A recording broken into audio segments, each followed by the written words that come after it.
You ever wonder how normal people become monsters? In this case, it took 7 of them to torture one innocent guy to death over an entire month, and they all knew each other. Sam Nordquist was 24, just trying to find love online when he moved to New York in 2024. By February 2025, police found his remains in a field after what prosecutors called one of the most horrific crimes they've ever seen. And get this, the torture was recorded on their phones. Ever wonder how someone ends up moving across the country for a person they've never met? It happens more than you think, and for Sam Nordquist, that decision changed everything. Sam was just a regular 24-year-old transgender guy from Minnesota, living his life when he connected with a woman named Precious Arzuaga online in mid-2024. You know how these internet relationships go? You start talking, you feel this connection, and suddenly this person you've never actually met becomes your whole world. In September 2024, Sam took that leap that so many of us would be scared to take. He bought a round-trip plane ticket to New York to finally meet Precious face-to-face. Just 2 weeks, that's all it was supposed to be. His family expected him back home after that short visit, but man, love makes us do some crazy stuff sometimes. Sam called his mom and dropped the bomb that he was staying in New York to work on their relationship. Classic move, right?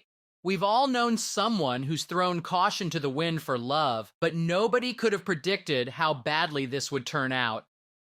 After moving into Patty's Lodge Motel in Hopewell, New York with Precious, things started getting weird. Sam's mom noticed that his communications just didn't sound like him anymore. You know that feeling when you're texting with a friend and something feels off? Like they're using different words or their personality seems different? That's what was happening here, and it was the first red flag that something wasn't right in paradise. What makes this whole situation even more heartbreaking is that Sam actually reached out for help. In December, he contacted Ontario County Social Services about needing an escape plan. The dude knew he was in trouble and tried to get out, but before he could return to their offices and get the help he needed, he disappeared. Just vanished. This wasn't just a relationship gone bad. This was someone actively trying to escape. By New Year's Day 2025, Sam's family lost all contact with him. The last thing he ever said to his mom was, "I love you and I'll call you tomorrow." She later described his voice as sad, really sad. I don't know about you, but there's something particularly gut-wrenching about those final words, knowing what was happening to him behind closed doors. Sam's family wasn't just sitting around doing nothing either.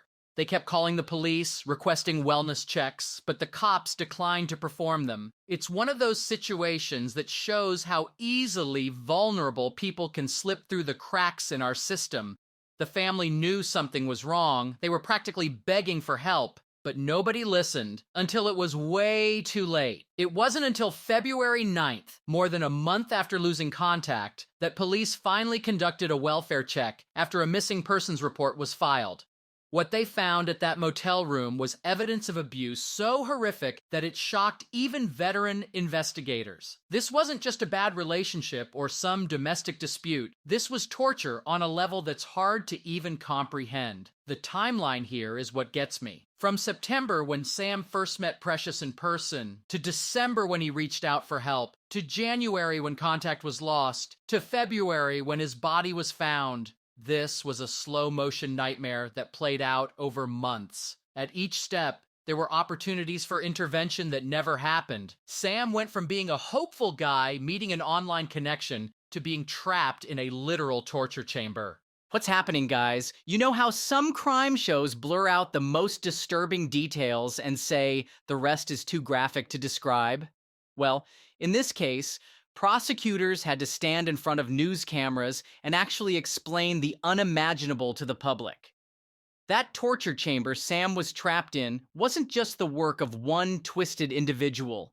It was a coordinated effort by 7 people that law enforcement described as one of the most disturbing cases they'd ever encountered. And some of these criminals had already shown exactly who they were. On March 5th, Ontario County Assistant DA Kelly Wolford held a press conference that left journalists speechless. What Sam endured from January 1st to February 2nd wasn't just abuse, it was systematic torture that defies human comprehension. 7 seemingly ordinary people transformed that tiny motel room into a chamber of horrors, with each person playing their own sinister role in Sam's month-long nightmare. Let's look at this group of perpetrators: Precious Arzuaga, 38, Jennifer Quijano, 30, Kyle Sage, 33, Patrick Goodwin, 30, Emily Modica, 19, Thomas Eves, 21, and Kimberly Sochia, 29. That's 7 people ranging from barely out of high school to pushing 40, a mix of ages and backgrounds that makes no sense until you look deeper. 2 of the male suspects weren't exactly model citizens before this. Patrick Goodwin was a registered offender, previously convicted of harming a child in 2015, only released from prison in 2023. Kyle Sage was also on the registry, convicted of distributing inappropriate content to a minor and grand larceny, finishing his sentence just months before meeting Sam. Even Precious herself had priors for misdemeanor trespass, larceny, and animal cruelty charges from 2016. This wasn't their first taste of cruelty, just their most extreme expression of it. The torture methods these 7 people inflicted go beyond what most people can even imagine. Sam was beaten repeatedly with sticks, dog toys, ropes, and belts. He was violated using a table leg and broomstick. They denied him food and water, forced him to consume waste, and poured bleach over his body. This wasn't a single act of violence. It was a sustained campaign of degradation that went on for an entire month. But the most revolting part? Precious forced her own children, ages 7 and 12, to participate in Sam's torture. Think about that for a second. Elementary school children coerced into inflicting pain on another human being. As prosecutors stated, these kids' lives are forever changed by what they saw and endured. Not only did these 7 criminals destroy Sam's life, but they potentially created lasting trauma for 2 innocent children who never should have been exposed to such cruelty. Throughout this month-long ordeal, the group treated Sam like a dog, forcing him to obey commands and physically restraining him.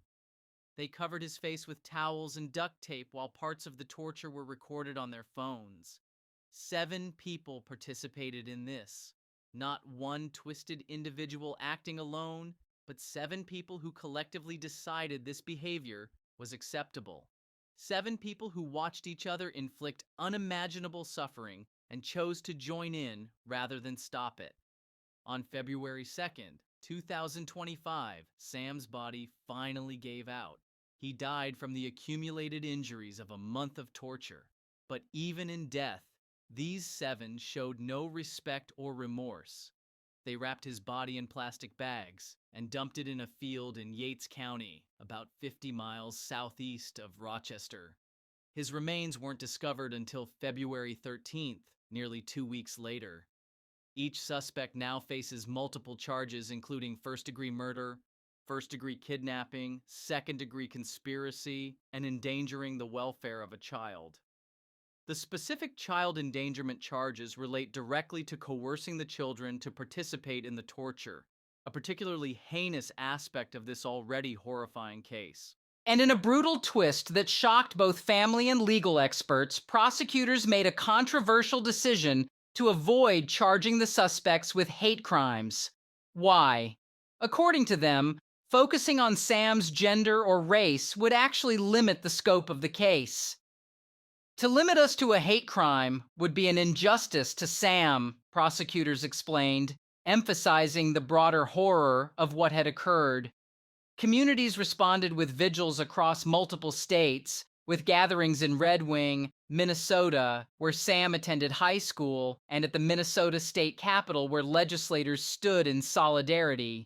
LGBTQ+ organizations weren't having it, though, with GLAAD openly challenging prosecutors to reconsider, arguing that anti-LGBTQ hate can come from anyone, even someone you're in a relationship with. Even New York Governor Kathy Hochul stepped in, calling the charges sickening and urging New Yorkers to unite in condemning this horrific act. Remember though, guys, behind profile pictures and sweet messages can lurk monsters wearing human faces. Sam's mother put it perfectly when asked about the 7 responsible. They can rot. They are scum. They are evil. So yeah, be careful who you trust with your life because sometimes the danger isn't obvious until it's too late.